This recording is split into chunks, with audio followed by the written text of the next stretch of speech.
Earth sign, Capricorn, Taurus and Virgo, kumusta kayo guys? Ayan guys, no. Lagi ko nadodoble yung upload sa air sign kasi nga, ano, magkatunog kasi. Pasensya na guys, no. Nawain nyo na lang, tumatanda na ako. Okay, so air sign na yan. Air sign. Earth sign.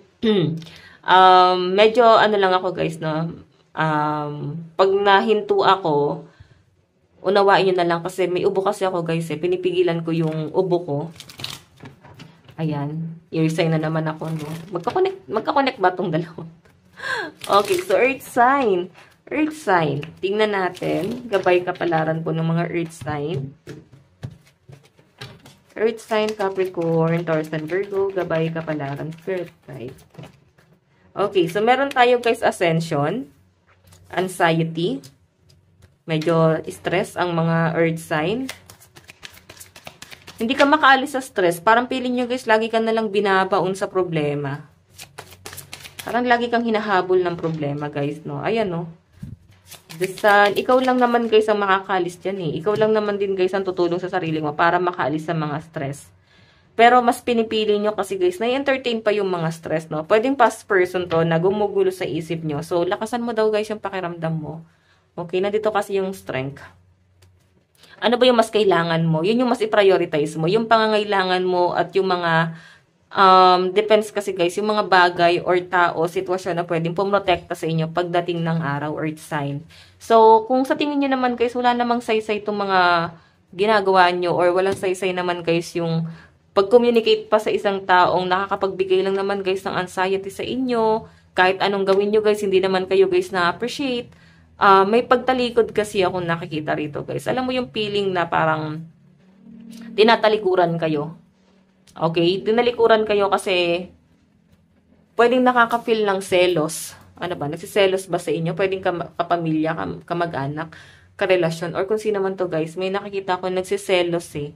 Parang napaka-unfair nung treatment. Okay, so meron tayo guys, the world dito, moving forward yung energy mo. Yan yung kailangan gawin ng mga earth sign. Kailangan mag-move forward ka na. Okay? Kailangan mo nang tulungan yung sarili mo na makaalis sa mga bagay-bagay na, alam mo yon, nagpapabigat lang naman sa energy mo. Pero eto ha, yung iba sa inyo madalas kasi nag-hold back. So, minsan kasi, ang pag-hold back kasi guys, nakaka-pressure, no? Dapat guys, ang gawin nyo, since nangyari na siya guys sa past, gawin nyo na lang guys inspirasyon para hindi na siya guys maulit. So sa pinapakita kasi sa akin dito earth sign, anxiety, ito lang yung nakukuha mo, anxiety. Mga bagay, sitwasyon na tumalikod or tinalikuran ka, iniwan ka. So parang may ano kayo guys eh, fear of abandonment. Ganun yung nafe-feel ko dito earth sign. Takot kang maiwan. Takot kang talikuran. So, pwedeng isang tao to guys, past person. Nag-iisip kasi isang tao, pwedeng may bumabalik sa inyo na past person, lumang tao, na determinado talaga siya guys sa pagbalik niya. Okay, pero nag-overthink kayo.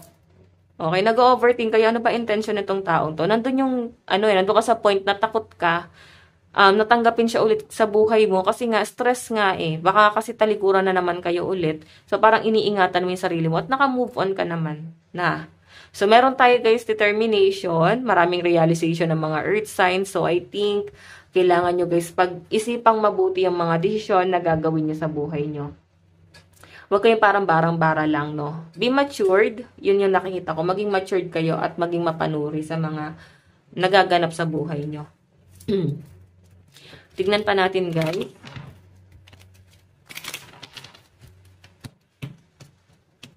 Okay.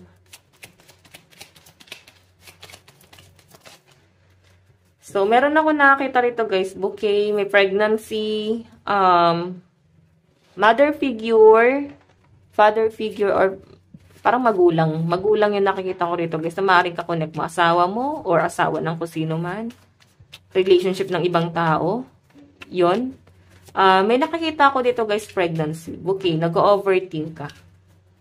Or meron kang isang taong iniisip dito na, ay, may anak to sana eh. Parang bumabalik siguro sa inyo. Pero yun nga, pwedeng conflict na yung taong yun sa pagbabalik niya.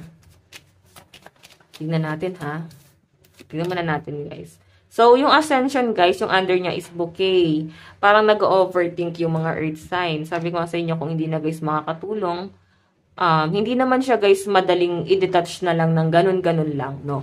May nakikita kasi ako na parang effort na ginagawa eh. So, parang yung pag-iisip mo na negative dun sa taong yun, guys, nawawala na siya. Kasi nakikita nyo naman earth sign na nag-e-effort.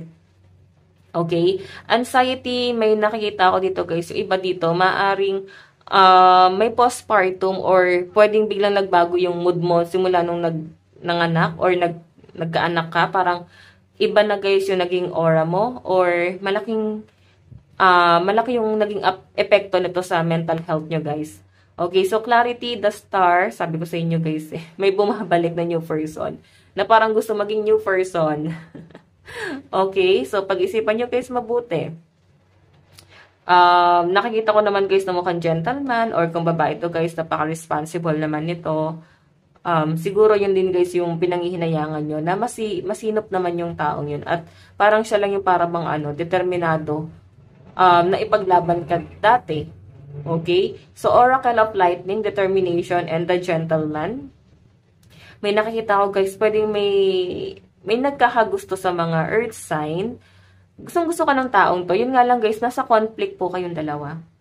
Hindi niya alam kung paano niya ilalaban or paano yung pag-approach niya sa inyo. Hindi naman din niya siguro, guys, intensyon na mabigyan ng label yung relationship ninyong dalawa. Umiiwas din naman siya. I think may conflict. Okay, nasa conflict po kayo. Tignan pa natin, ha? Lucky number mo, 9, 17, 16, and 28.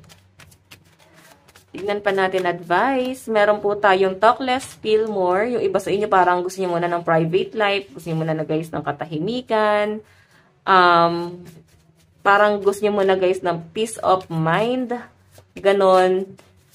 Parang gusto niyo muna, guys, mag-focus din sa sarili niyo. Yun yung pinapakita sa akin. Okay? So, tignan pa natin, guys. Advice. Meron tayong harmony, balance, energy, breath, flow. So, siguro kailangan nyo, guys, ng matinding meditation. Hinga, okay? Parang grabe na yung gulo na nangyayari, guys, no? Ikaw mismo nape-pressure ka sa gulo na nangyayari. Okay? Or nararamdaman mo ngayon, parang hindi talaga, guys, maganda eh. Pwede may mga nababalitaan ka, guys, na against sa'yo. Hindi mo gusto yung nagiging, hindi mo gusto yung nangyayari.